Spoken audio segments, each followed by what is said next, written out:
Hi everyone, Aaron here for Zollotech, and right now I'm using the Galaxy Note 10 Plus forward-facing camera. It records in 4K at 30 frames per second, and I'm using the internal mic.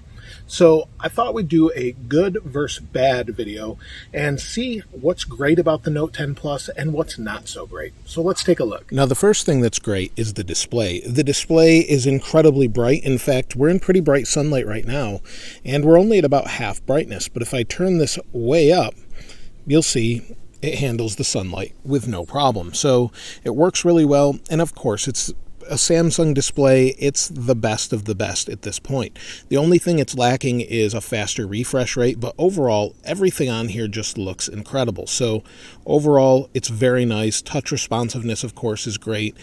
And the edge-to-edge really makes it feel futuristic. So it feels great in the hand, although it does poke you a little bit right here. So that's the first great thing, is the display. Now the second thing that's great is the S Pen. So let's pop the S Pen out here, and we have a bunch of new options such as AR Doodle. We can draw in the environment. We can also create a new note just like you could screenwrite before. But let's go home here. We'll go back to one of the notes I have. Now I wrote the word hello, and if I hit this little button here, I can convert it to text. So we'll hit convert and it says hello. It works pretty well with all sorts of different words and things. So I was pretty impressed with that. I also like that you can take a photo with it with the little button here. You can also move the camera modes here. So if we go into this, now with the camera, I can take a photo just hitting this button, or I can hold it and move left to right to change the actual mode. So I can swipe left or right and change the mode. So it's got some extra features that are really nice. I don't know how often you'll use those, but it's pretty interesting. Now speaking of the camera is quite good. You've got 3 lenses. You've got your normal lens with dual aperture, you've got a telephoto, and you also have a wide angle, as well as a time of flight sensor. And the time of flight sensor can help you 3D map things. Now the camera's quite good. It's very similar to what we have on the S10 Plus with the addition of that time of flight sensor. But let's take a look at what it's capable of, as well as the forward-facing camera that also can do 4K 30. So let's take a look at those now.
Here's the live focus video, and it does okay. We're in bright sunlight, and this is probably the best it's going to do. So you'll see there's some fuzzing around my hair here, and it does an okay job, but I prefer the look of a natural lens, and I'll just leave it on regular instead of live focus. Now the regular video is a little bit closer. When you're using the live focus video, it actually backs out a little bit, maybe to get more of the surrounding so it can compute that live focus.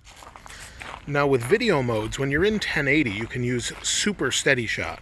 So I have that turned on now, and it uses the 4K sensor to actually calculate the stabilization. So you can only do it in 1080p, but that's fine for most people. Now if you don't have stabilization on, or the ultra stable steady shot, you get 4K video, and it is still stabilized, but it's not as good as the super steady shot. So it looks pretty good, but you do get 4K up to 60 frames per second. Now the ultra wide video is not stabilized, but because it's so wide, you really don't need that stabilizer. If you zoom in a little bit, the stabilizer is on, and then you can zoom in again, and you also get microphone zoom. So over in those trees over there, there's a bunch of birds making noise. Let me zoom and see if it's just pumping up the gain, or you can actually get more of a directional mic.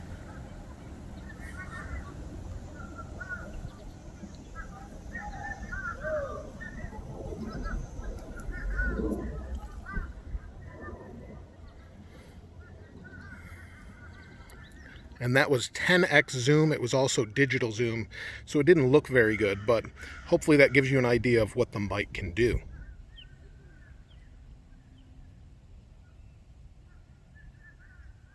The next positive is the Note 10 Plus always feels fast. It never seems to slow down. I haven't had it lag yet. I've had no issues with anything, and that's one nice thing about having all of this RAM and the processor that it does. It's just super fast all of the time. Now, the next great thing that's improved that you may not hear a lot about is the haptic feedback. The vibration motor feels much more similar to what we have in an iPhone with the haptic engine. So if I go back into Notes here and then we just type, I'm using the Google keyboard as opposed to the Samsung one. It's just what I prefer, but if I type, "Hi, how are you today?" you can feel that very precisely. It's very different, and there's haptic feedback all over the place throughout the OS. So it's really nice to see that.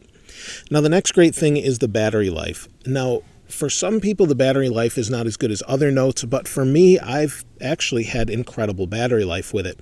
And I've seen some people say with regular usage, they get up to 9 hours. I've actually just had this off because I've been trying different phones and things like that. But if we go into battery here, let me find it. You'll see battery usage. It says 2 days and 1 hour. I would legitimately say 7 hours is pretty average, at least for using this full time. And that's really impressive. It's got a very large battery. And with that large battery comes the next positive thing, the actual charging speed of this battery. Now, I used the built-in charger. I did try a faster charger, such as a MacBook, which actually can handle a much higher wattage, but you have to use the specific 45-watt charge adapter to get the true fast charging with this device. So with normal charging, you're going to get about almost 100% charge. I went from 15% to 100% in 1 hour and 27 minutes. So it wasn't too bad considering the size of this particular battery. It charged it up pretty quickly. Now, the next two things are sort of positives, but also could be a negative, and that is Samsung DeX and also its ability to sync with Windows. DeX is okay. As you can see here, it works fine, but it feels very similar to using a virtual machine if you've ever done that. There's a little bit of lag. It's sort of like it's rebroadcasting itself wirelessly, and there's a little bit of input lag when you're trying to do different tasks, so it's not great. The same is true when it syncs with Windows. Now, the great thing about this is you can just type a text message. It works very similar to the Messages website if you have an Android phone, or it also works similar to iMessage, so it's great for messaging. However, when it comes to using it for anything else, such as browsing the phone, which is really nice that you can do it, it's just very laggy. So it does work, but it's not 100% what you would expect as far as the input is concerned. Now, the first negative thing is the lack of a headphone jack. The lack of a headphone jack is something that I never thought we'd see from Samsung, especially in a flagship device. So for me, that's a pretty big negative, but the S Pen is something I don't use a whole lot, so I would just go with the S10 Plus personally. It has everything I want, including the headphone jack, and since I wouldn't really use the S Pen, that's the way to go. However, if you don't mind the lack of a headphone jack and you want the benefits of the Note 10 Plus, then of course, go with the Note 10 Plus. Now, another bad thing about the phone is the price. The price is obviously a premium phone. Now, when you compare this to things from Apple, it's actually a pretty good value.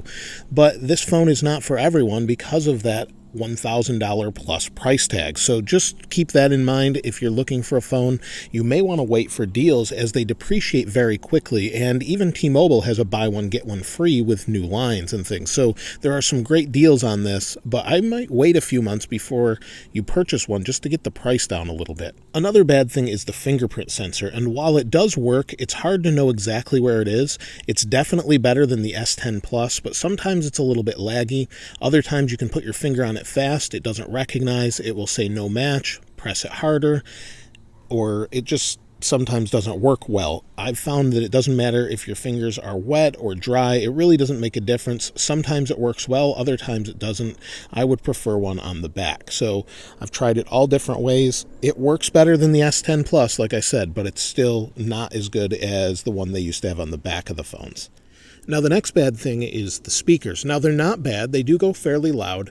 And the speaker, you can see here's one on the bottom, and then there's one on the top that actually comes out of the very top. It's a little channel right there. And the speakers sound okay. They're not amazing, but they sound good. But when you compare them to something such as an iPhone XS Max, they don't sound as good as that. But I would say they do sound better than something like a OnePlus 7 Pro, for example. So it just depends what you're looking at. I think most people will be pretty happy with the speakers, though. And honestly, I only have one more negative, and that has to do with privacy. Samsung's privacy policy is not my favorite. You should look at it yourself. I'll link it as I did with my S10 Plus review. But you also can't remove Facebook for some reason. This was purchased directly from Samsung.